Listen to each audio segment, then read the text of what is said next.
Welcome to the Teen Life Podcast, where we explore your questions to help you make meaningful connections with teenagers, because no teen deserves to feel alone. Have a question you'd like us to address? Email us at podcast@teenlife.ngo. Now, let's jump into this week's question. Where do teens get most of their information, and how can we point them to better resources? Okay, we got a big question today that we're going to talk about, and mostly because, honestly, I think our teenagers would probably get pretty defensive about this one too. Yeah. But it's something that we're seeing a lot of. When I was growing up, there were very few sources, mostly library or Wikipedia was the big one of like, don't trust Wikipedia. Mhm. But now our students have access to so many sources, so many resources that they're going a lot of different places to find Yeah. information. And especially if you are a school person, trying to make sure that what they're turning in, what they're talking about is correct and a good source. But this is a great lesson to teach teenagers too. So what do y'all think? I mean, it's super interesting. Like, yeah, just how much it's changed even since like I was in school versus like when not calling y'all old when y'all were in school. Wow. That's so rude. Wow. Like, we had Max in class like middle school all the way through high school, and so you just have access to more throughout the day. I think too, like the interesting thing that I'm seeing with a lot of teens is kind of differentiating like opinion from fact. Mhm. Just because so much of what that they're seeing and like intaking, like especially through social media, which like I know we'll kind of get into, like what are the sources that teens are getting their info from. Like social media is a big one, and I think like whenever you're intaking that much info, you can kind of get in a headspace of, okay, what I'm hearing is fact, even though it's a person's opinion or just a different side on a story. And so that's kind of where I'm seeing it. But no, I'm super excited to kind of get to dive into this topic and talk about it. Yeah, and I think to piggyback on that, I mean, I am old, and it's like I don't know why I was thinking about this the other day, but when I was in middle school and high school, maybe not high school as much, but definitely middle school, we used to go to the library as a class to quote unquote research for papers, and that included like using the one computer on campus for internet, or the encyclopedias. So if you are a youth listening, encyclopedias is kind of like an online, knowledge, but in a book. And so yeah, I mean, like it's crazy because like one that also dictated like how you wrote, because it's like, hey, if I don't, I mean, again, y'all don't remember this because y'all didn't do this, but like I literally chose papers on like how much does the encyclopedia talk about this? How can I, or how many books are in the library on this?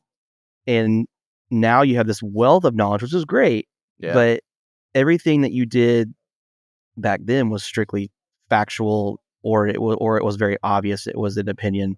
Whereas now you just don't know. Like, I mean, even Wikipedia can be changed by strangers, and so it's just kind of crazy how everything's at the fingertips now, but also there's a lot of misinformation out there as well, which is crazy. Mhm. Okay, so let's get into what are some of the top sources for teens. And the first one I want to submit, because we've already mentioned it, is social media. Mm-hmm. But I think specifically TikTok. Yeah.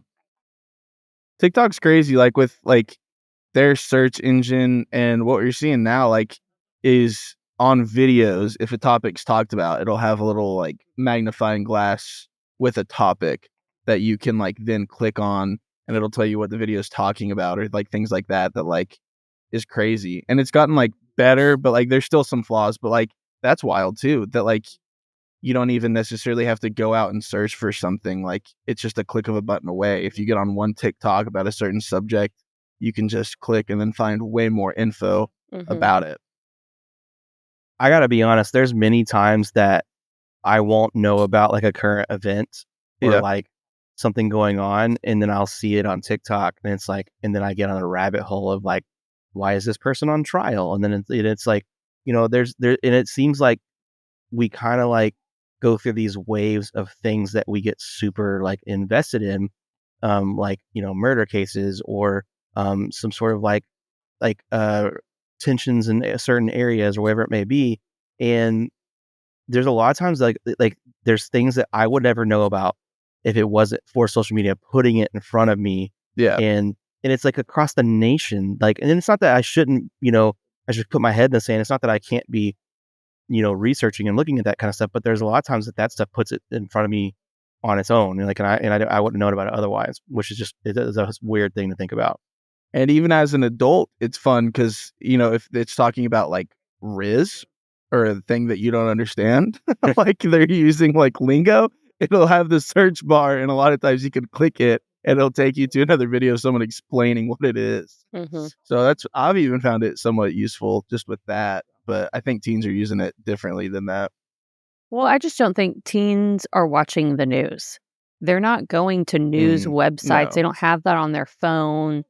What they're doing is they're going to X and seeing news things come across in real time. Snapchat has a whole page for that stuff yes, too. Yeah. Or they're following different account, like celebrity accounts or gossip accounts or stuff on Instagram. And that's how they're getting their news. When something big happens, they go look for it there instead of maybe what adults would consider reputable news sources. But I mean, I do this too. If my internet is out, I go to X first and type in, is AT&T out of service? Like, that's how I find out where things are happening. And I'm obviously on the older end of that. So that's where our teenagers are looking to, or we're looking at a new car right now. I'm going to TikTok and putting in comparisons. What does that look like? Because I know that's a short form way for me to get information. And that's a silly example because that doesn't necessarily matter as much if it's true or not than if someone's going and looking at politics or a big world event that's happening and they're listening to someone that has no expertise talk about it on TikTok. But that's where a lot of our teens are getting their news. Yeah.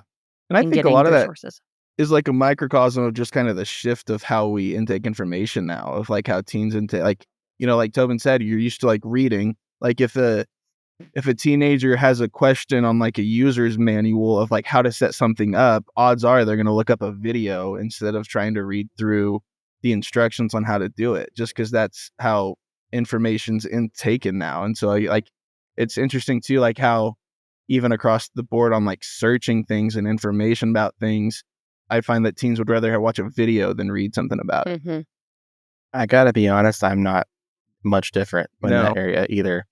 So me neither. And I'm 40. So I think it's a shift in also like, Karlie, you were saying that adults are, that below us or the kids below us are not watching the news. I don't watch the news, like, because I don't think news is the same either. And so, and also because the way that information was being presented in the past has to kind of get with the times, or else they're going to be left behind. I mean, look at newspapers. Like, newspapers are essentially gone now. And I mean, maybe I was an old person when I was 13, and now I'm not an old person. But like, I used to read the newspaper every day at school. Like, I would like get the sports page and take it with me to school. And like, I can't tell you the last time I even put my hands on a newspaper. And and so, like, some of that too is that's why you will see like these long time organizations like CNN, MSNBC, Fox News, whatever it may be, that they are getting in the game with Snapchat and Apple News and TikTok and whatever it may be, because they know that they got to meet the people where they're at. Right. Well, I think two things worth mentioning. You're talking about newspapers. Now, if someone sends me an article to, I don't know, Wall Street Journal, New York Times, you get a limit on how many articles you can read before it starts to charge you. And our teens are like, I don't have time for that. No. And so some of it is access. And then I think another piece, like, for example, my husband is huge into sports. He doesn't have time to sit around and wait to watch Sports Center at the end of the day to figure out what happened all day, when he can get on social media, or X, I think is where he mostly looks at sports, and he can know real time what's happening all the time. Like, people, he has other friends who will send him stuff days later. He's like, yeah, I knew about that exactly when it happened, because that's where I get my news. And so in some ways there are positives to that. Yeah. But I think as we're going to keep talking, we've got to figure out how can we make sure that they're checking those sources to make sure Well, and another right. positive thing about that is with teens and with everybody is in those situations, like, instead of getting like your blanket news, like, or your blanket MSNBC or blanket ESPN, whatever it may be, you can pay for services. Like I'll use sports as an example. Like I can subscribe to The Athletic, which is an online news source where that gives me anything I want, but it's a monthly fee, Yeah. but at least I know that that's where I'm getting all my information. So like that. So like you can even like, what's the word I'm looking for? You can even like itemize and prioritize what you want instead of getting like the blanket, like I'm going to watch the 10 o'clock news and at 10:35 I get sports, and that kind of thing. So. Okay. So going into other things, search engines, obviously Google, I think YouTube, similar to social media, but is also used as a search engine if students are looking for tutorials or news or someone to sit and explain a little more long form. That's where they're going. I think too, the interesting thing with search engines right now, especially like with Google, what I'm noticing is like you'll search for something, click on the first one, and there's times I'm like, what? This is a bad like source. And you go back and it's ad. Yeah, So it's a like sponsor. people can pay to put their link and like if there's keyword searched, put it at the top. And so like it's just interesting now how you're kind of having to scroll past the first three to get to the real top hit. And if you're a student, something like that, I mean, not necessarily saying that those top links are just wrong. They might not be as good or effective as the ones further down. So it's just interesting. I think Caleb also brought up before we started recording, Chat GPT and AI is also one. And I know we use this. I mean, sometimes for work, I'll put in, hey, what are good resources for this topic? And Chat GPT will answer that, or they'll ask it a question. They will. I know we've mentioned this on the podcast before when we've talked about AI, but I know Chat GPT in particular, like says at the bottom, basically fact check. Like we're not responsible if it's not true. So you need to fact check everything that we give you. Now, I also think if staying in like the online part, online communities and forums are also where teenagers get stuff. So Reddit, Discord, depending on what they're looking for. And then obviously the more in-person touch. So friends and peers is where they're getting information. They're getting it from family. They're getting it from school. Maybe they're getting it from podcasts, depending on what kind of podcasts they're listening to. And podcasts are also a great resource, especially if you're wanting to dive deeper into a topic, to have it on the go, to put it in your ears when you're doing something else, that they can get sources that way. I do think, as you can tell, based on the amount of time that we spend on it, social media is the dominant influence. I mean, that is where most of their information comes from. And we kind of touched on this, but that is curated by algorithms. And so that's something to keep in mind too, that your teenagers are often in kind of an echo chamber. I think we're seeing that right now a lot with politics too, is you tend to see the same opinion over and over and over again based on your algorithm. So you might not be getting both sides of a story like you might from other sources, which can be an issue for our teens. For sure. And I think like too, like even with like, especially politics, like that's a lot of their ad campaign marketing right now is just pushing that into like social media and into algorithms and things like that. And so, I mean, like it's almost inescapable right now. Like your teen is, if they're on social media, is intaking some sort of news and information, whether they're like actively intaking it or not. Like it's there on those platforms. And so, and even with that, going back to like what we talked about, like with the TikTok search feature, like we were talking about before, like how a lot of that can be wrong. Like I think Karlie had a story that I'm sure she'll tell. And then like even along with, social media, like fake news and just, like, we've talked about it before, like fake, I see it a lot in sports. You see like a lot of, they'll take like Barstool or like a certain reputable like actual news outlet like for sports, and we'll change like one letter on it and then be like, oh, Jalen Hurts ACL out for the year, and you're like, what? And then you read the comments, like, it's fake. So like it's either people like intentionally being fake just to get like views or clicks, or fake whether they know it or not. Well, and AI has made that even more thing. Which I knew it was fake when I sent it to him. but I've been getting every now and then fake press conferences. I don't know if y'all have seen that, where they'll Yeah. like dub over voices of athletes where they're like calling people names or saying really funny stuff. And I sent one to Josh and I knew it was fake. He was like, that's not real. But if you're not paying attention, you might start sending that around and not realizing, hey, this is AI generated. And like Caleb was saying with the TikTok search feature, so a lot of times if you're on a video, it'll pop up like a magnifying glass and something to search. And a lot of times that comes from the comments. That's not necessarily like fact that's what they're talking about. So I've come across a few videos where the poster has kept the name of a celebrity or the name of the restaurant that they're complaining about anonymous, but the TikTok search feature will put a name in there and then everyone assumes that it's that person when that's not even true. And so you can go down this rabbit hole. I saw this happen with a restaurant that someone was complaining about a restaurant. And then I went to that restaurant.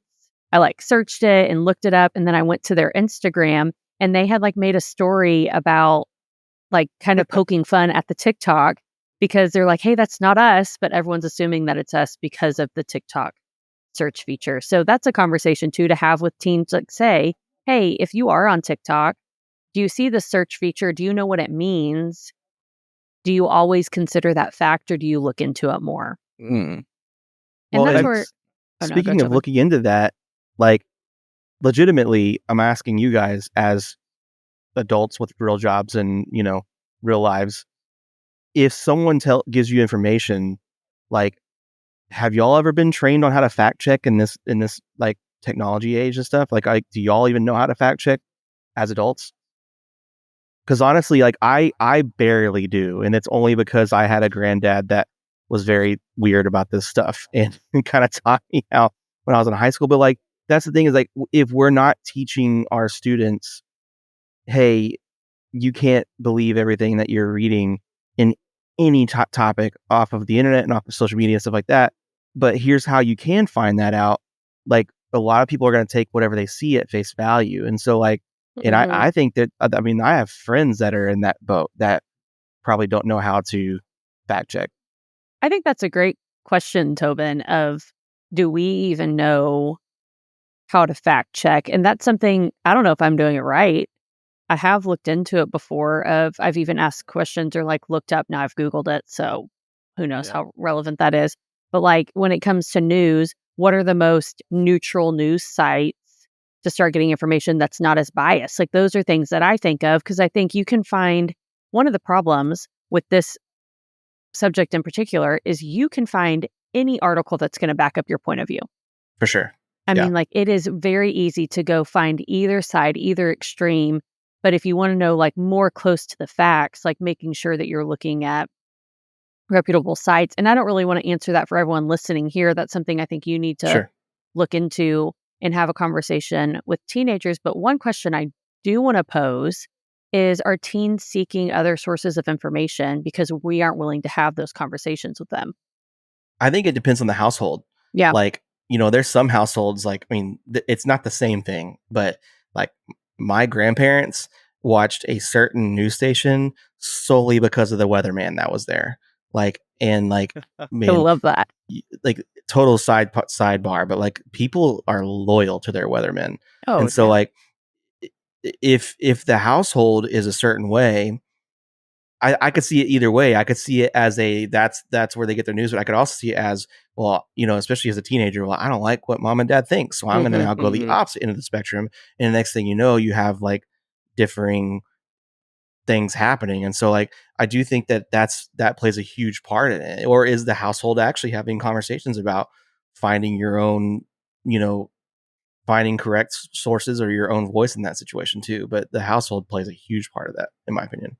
I think too, like what I've noticed is like students are just not as willing to ask questions, like just in general anymore. And I think like a lot of that, especially like in this age, is because you can be so connected, you want to seem educated on a subject, and asking a question means, in their mind means I'm not. It's true. And so it's just this sense of, if I don't feel like I have to educate myself, like my way without letting people know that I have like these questions, because I'll be looked down upon or viewed as like, oh, you don't know the answer to that. And so, I think a lot of ways that like, as parents or even as youth leaders is just making a safe space and just even modeling to them like questions and like, hey, have you ever thought of this? And, I just know as we're going, because I'm a student minister, we're kind of going through the whole story of the Bible this year. And every lesson I start out, and small group I start out with, it's okay to ask questions, and it's okay not to have the answers to those questions. Like, it's fine. Like, it's going to be okay. Like, whenever you're encountering the Bible, whenever you're encountering the world and faith and navigate, you're going to have questions. And so just modeling that, like, it's okay not to know everything, and it's okay to have questions. And secondly, be willing to answer and get started with them. And if you don't know the answer, just say, I have no idea. Let's look it up together. Yeah, let's find out together. And so I think what I've noticed is so much of it. I think it's a mix of things, creating a safe environment and being willing to have those safe conversations, but also with the teens, like feeling that pressure to know everything. Mm-hmm. Yeah. The great Ted Lasso said, be curious, not judgmental. So, yeah. I mean, wise guy. Yep. Very wise guy. We love curiosity here. And that is what getting into our kind of tips and takeaways for this question and this subject of ask questions. And just like Caleb was saying, ask them in a way that makes them feel safe and not stupid. Because I think if a teen comes to you and makes some statement that they saw on social media, instead of being like, that is the stupidest thing I've ever heard. What, like, where did you get that information? Ask it in a way that's like, oh, really? Can you send me that video? I'd love to watch it. Hey, have you done more research into this? Maybe a good rule of thumb is like, find me 5 sources that back up that claim. Yeah. Like 5 more reputable, not just TikTok, or 3. Like, go to 3 different news sites. Sometimes if I see something online, I'll like actually go and Google it and be like, is this actually happening from multiple sites, not just one, to make sure that I'm not just assuming something and sharing that information. Because like you're saying, Caleb, they don't want to be wrong. And so let's teach them how to make sure that they're confident in the information that they're putting out. Yeah.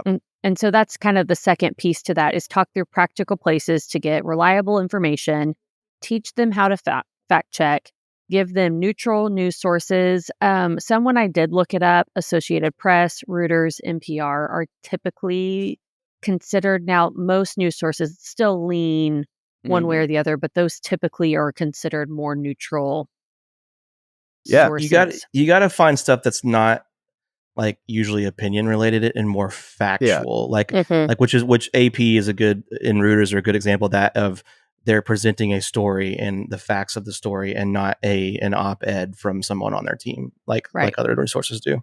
And also like encourage teens, like read both sides, like, sure. Yes, find a neutral one, but like if there are opinion pieces, read both sides of the opinion and just kind of, just get as much info and as many sides as you can, just to kind of help expand. And two, like, I think it's just how you approach it and just making them feel safe and not just immediately like, what?